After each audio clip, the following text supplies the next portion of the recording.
അപ്പോൾ ഞങ്ങൾ പറയുമായിരുന്നു, ഇപ്പോൾ കേരള മുഖ്യമന്ത്രി എന്ന് പറഞ്ഞാൽ നമ്മൾ കെ കരുണാകരൻ എന്നുള്ള പറഞ്ഞുകൊണ്ടിരുന്നത്. ഇനിയിപ്പോൾ നമ്മൾ EK നായനാർ എന്ന് പറയും, അയ്യോ അത് തെറ്റൂലേ എന്നൊക്കെ പറഞ്ഞിട്ട് അങ്ങനെ ഒരു കുറച്ച് പ്രശ്നങ്ങൾ പൊക്കി കാണിച്ചിട്ട് ഒരു വാർത്ത പിന്നീട് വന്നിരുന്നു. നമ്മുടെ AK ആന്റണി സാറ് വാർത്ത എന്തായിരുന്നു അറിയോ? 10 ലക്ഷം പേർക്ക് തൊഴിൽ എന്നും പറഞ്ഞിട്ടായിരുന്നു ആ വാർത്ത. 10 ലക്ഷം പേർക്ക് തൊഴിൽ എന്ന് പറഞ്ഞിട്ടായിരുന്നു അവരുടെ പ്രചരണം, വാഗ്ദാനം. വനിതകൾക്കായി പ്രഖ്യാപിച്ച ഇന്ദിരാ ഗ്യാരണ്ടി സൗജന്യ ബസ് യാത്ര ഓർഡിനറി ബസ്സുകളിൽ മാത്രമെന്ന് സൂചന. 140 കിലോമീറ്റർ പരിധിക്കുള്ളിൽ ഓർഡിനറി സർവീസുകളിൽ മാത്രമായി പരിമിതപ്പെടുത്തിയേക്കുമെന്ന വിവരങ്ങളാണ് ലഭിക്കുന്നത്. അല്ലാതെ എല്ലാ ബസ്സിലും, ലിമിറ്റഡ് സ്റ്റോപ്പിലും, സൂപ്പർ ഫാസ്റ്റിലും, സൂപ്പർ എക്സ്പ്രസിലും എല്ലാ ബസ്സിലും കയറി സൗജന്യ യാത്ര ചെയ്യാന്ന് വിചാരിച്ചു. വരുമാനം വേണ്ടേ? ഇത് മനഃപൂർവ്വം കരിവാരി തേക്കാൻ വേണ്ടിയിട്ടും പ്രശ്നങ്ങൾ ഉണ്ടാക്കാൻ വേണ്ടിയിട്ടും ഓരോ വിഷയങ്ങൾ ഉണ്ടാക്കിയെടുക്കല്ലേ. പിന്നെന്ന് പറഞ്ഞു കഴിഞ്ഞാൽ അവർക്കൊരു അബദ്ധം പറ്റുകയും ചെയ്തു. അത് ഇത്രയും പ്രശ്നങ്ങൾ ഉണ്ടാക്കുന്ന ഒരു സമൂഹമാണെന്ന് വിചാരിച്ചിട്ടുണ്ടാവില്ല.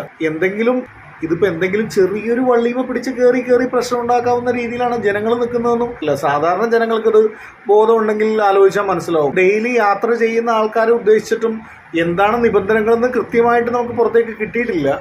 പക്ഷേ എന്നാലും നിബന്ധനകൾ ഉണ്ടാകുമെന്ന് ഏതൊരാൾക്കും ആലോചിച്ചാൽ മനസ്സിലാവുമല്ലോ. അതായത് ഏത് ബസ്സിലും എപ്പോൾ വേണമെങ്കിലും കയറി പോകാവുന്ന രീതിയിലൊരു നിയമം ഒരു സംസ്ഥാനത്തും എന്തായാലും ഉണ്ടാവില്ലല്ലോ. ഒരു സൗകര്യം നമ്മൾ ഒരുക്കി കൊടുക്കുമ്പോൾ അത് ഉപയോഗിക്കുകയല്ലേ ചെയ്യേണ്ടത്. അല്ലാതെ അങ്ങനെയല്ലല്ലോ നിങ്ങൾ പറഞ്ഞത്, ഇങ്ങനെയല്ലല്ലോ നിങ്ങൾ പറഞ്ഞതെന്നല്ലല്ലോ പറയേണ്ടത്. ഒരു മന്ത്രിസഭ അധികാരത്തിൽ കയറിയിട്ട് 2 ദിവസമല്ലേ കഴിഞ്ഞിട്ടുള്ളൂ.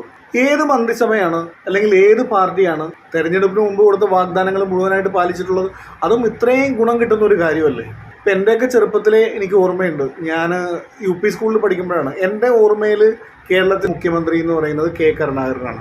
അപ്പോൾ നമുക്കറിയില്ല ആ സമയത്ത് 5 വർഷം കൂടുമ്പോൾ ഇങ്ങനെ തെരഞ്ഞെടുപ്പ് നടക്കും, ഏത് പാർട്ടിക്കാണോ കൂടുതൽ സീറ്റ് കിട്ടുന്നത് അവരാണ് ഭരിക്കുന്നത്, അങ്ങനെയുള്ള ഒരു ചിന്തയൊന്നും ആയിട്ടില്ല. ഇലക്ഷൻ വന്നു, ഭൂരിപക്ഷം കിട്ടിയത് ഇടതുപക്ഷത്തിനാണ്. ആ സമയത്ത് മുഖ്യമന്ത്രിയായത് EK നായനാരും. അപ്പോൾ എനിക്കൊക്കെ ഭയങ്കര, ഞാനിങ്ങനെ പറയും, അപ്പം നമ്മൾ കുട്ടികളാകുമ്പോൾ സ്കൂളിൽ പഠിക്കുമ്പോൾ ഇങ്ങനെ പറയുമല്ലോ, ഓരോന്ന് കാണാതെ പഠിക്കുമല്ലോ. കേരള മുഖ്യമന്ത്രി ആരാണ്, കേരള വിദ്യാഭ്യാസ മന്ത്രിയാണ്, കേരളത്തിൻ്റെ തലസ്ഥാനം ഏതാണെന്നൊക്കെ പറഞ്ഞ് കാണാതെ പഠിക്കുമല്ലോ. അപ്പോൾ ഞങ്ങൾ പറയുമായിരുന്നു, ഇപ്പോൾ കേരള മുഖ്യമന്ത്രി എന്ന് പറഞ്ഞാൽ നമ്മൾ കെ കരുണാകരൻ എന്നുള്ള പറഞ്ഞുകൊണ്ടിരുന്നത്. ഇനിയിപ്പോൾ നമ്മൾ EK നായനാർ എന്ന് പറയും, അയ്യോ അത് തെറ്റൂലേ എന്നൊക്കെ പറഞ്ഞിട്ട് അങ്ങനെ ഒരു കുറച്ച് പ്രശ്നങ്ങൾ. ആ സമയത്ത് അവരുടെ ഒരു വാഗ്ദാനം ഉണ്ടായിരുന്നു, എല്ലാ പത്രങ്ങളിലും ഫ്രണ്ട് പേജിൽ ഉണ്ടായിരുന്നു. അപ്പോൾ ഈ വാഗ്ദാനം പാലിച്ചില്ല എന്ന് മാത്രമല്ല, അതിന്റെ അടുത്തുകൂടി പോലും പോകാൻ അവർക്ക് പറ്റിയില്ല. ആ പത്രങ്ങളുടെ ഫ്രണ്ട് പേജ് എടുത്ത് പൊക്കി കാണിച്ചിട്ട് ഒരു വാർത്ത പിന്നീട് വന്നിരുന്നു. നമ്മുടെ AK ആന്റണി സാറ് വാർത്ത എന്തായിരുന്നു അറിയോ? 10 ലക്ഷം പേർക്ക് തൊഴിൽ എന്നും പറഞ്ഞിട്ടായിരുന്നു ആ വാർത്ത.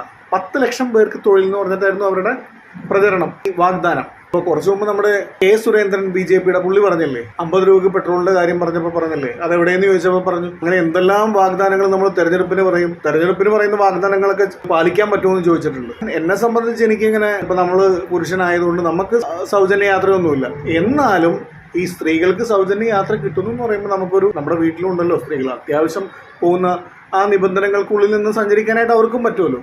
അത് നമ്മൾ ഉപയോഗിക്കുകയല്ലേ വേണ്ടത്. അല്ലാതെ ലോകം മുഴുവൻ കറങ്ങാനായിട്ട് സൗജന്യം വേണമെന്നൊക്കെ പറഞ്ഞു കഴിഞ്ഞിട്ടുണ്ടെങ്കിൽ അതൊക്കെ ഒരുമാതിരി കച്ചറ പരിപാടിയാണ്.